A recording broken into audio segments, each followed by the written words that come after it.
আজকে আপনাদের কে টাচ সম্বন্ধে বলবো। কে টাচটা কি না, টাইপিং করার একটা জায়গা। এই যে উপরে জায়গাগুলো আছে, তার আগে একটা জিনিস বলে দিই, এগুলো তো যারা গার্জেনরা আছেন তারা তো জানেনই।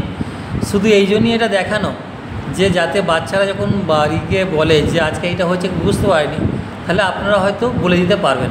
মানে একদমই সহজ। আমি এটা আপনাকে বলছি মানে এটা আপনার জন্য নয়, আপনার বাচ্চাকে যেন আপনি বোঝাতে পারেন। এগুলো তো আপনারা জানেন যারা কম্পিউটার করেন, একদমই প্রাথমিক, এগুলো বলার কোনো অবকাশ রাখে না। এগুলো আপনারা সবাই পারবেন, শুধু বাচ্চাদের জন্য এটা করা। তো টাস্ক কে টাচ যেটা আছে এটা প্রথমে খুলবেন কেমনভাবে।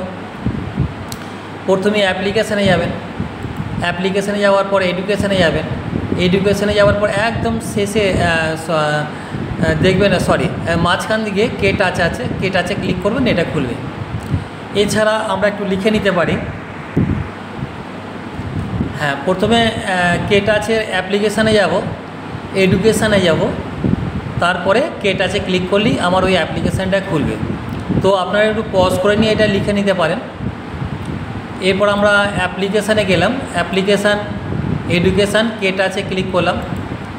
এইখানে যেটা আছে উপরে আপনারা তো জানেন, এটা দেখে দেখে লেখাটা কোনো ব্যাপারই না। প্রথমে আছে যে একটু ভুল করে আমি উদাহরণটা দেখাই। প্রথমে টি আছে, আমি টি লিখলাম, কিন্তু আমার ভুল হয়ে গেছে। কেন ভুল হয়েছে না, ওখানে আমার বড় হাতের আছে, বড় হাতের আছে, আমাকে ছোটো হাতে লিখতে হবে। তাহলে প্রথমে কি করতে হবে না, আমি লাল রেখাটা মুছতে হবে। প্রথমে ব্যাক পেজ দিয়ে লাল রেখাটা মুছলাম, এররটা মুছলাম। তাহলে আমাকে ক্যাপস লক অন করতে হবে। আমি দুরকমভাবে করতে পারি, একটা ক্যাপস লক অন করে করতে পারি বড় হাতের, আবার বড় হাতের লেখা হয়ে গেলে ক্যাপস লকটা অফ করতে পারি। এছাড়াও আমি শিফট ধরে, যদি আমরা আগে আলোচনা আমাদের ক্লাসে হয়েছে যে শিফট ধরে যদি কোনো অক্ষর লিখি তাহলে তার উল্টোটা হবে। ধরো আমার এখন ক্যাপস লকটা অফ আছে, আমি শিফট ধরে, শুধু শিফট ধরে আমি টিটা লিখলাম, আমার দিয়ে লেখাটা হয়ে গেছে। তার কারণ আমি শিফট ধরে যেটুকু প্রথমেই বললাম যে শিফট ধরে যে অবস্থায় ক্যাপস লক থাকবে তার উল্টোটা হবে। তার কারণ আমরা এখানে খেয়াল করে দেখব যে একটা অক্ষর মাত্র বড়, বাকি সব ছোট। তাহলে আমার ক্যাপস লক অন অফ করা দরকার নেই, শিফট ধরে আমি উল্টোটা লিখে নেব।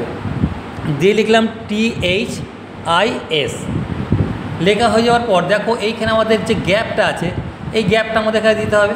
তাহলে কি করব না, স্পেস বারটা দেবো। আমি কিবোর্ড থেকে স্পেস বার দিলাম, দিয়ে তারপরে আবার কি লিখলাম IS, এইভাবে লিখবো, আবার স্পেস বার দেবো।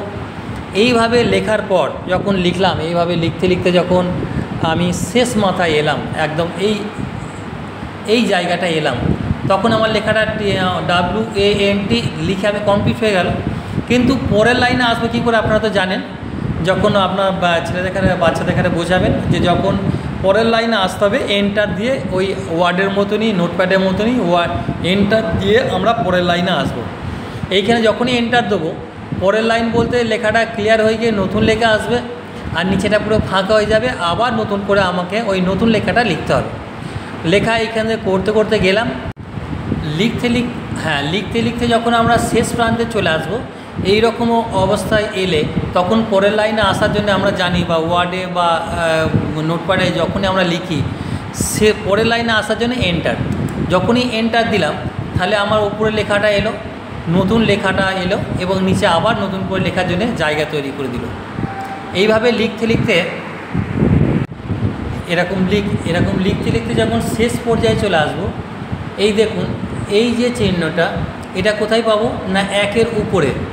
তাহলে আমাদের এই কোনো কিয়েতে যদি দুটো অক্ষর থাকে, উপরেরটা লিখতে গেলে আমাকে শিফট ধরে দিতে হবে। আমরা কি করব না, একটাকে শিফট ধরে প্রেস করলে আমরা কিন্তু এটা পেয়ে যাব। এটা নোট করার মতন বা মনে রাখতে হবে। যখন তোমরা প্র্যাকটিস করবে, মনে রাখবে যে একই অক্ষরের উপরে অক্ষরটা যদি আমরা পেতে চাই, সেক্ষেত্রে শিফট ধরে দিতে হবে। ঠিক আছে, ধন্যবাদ।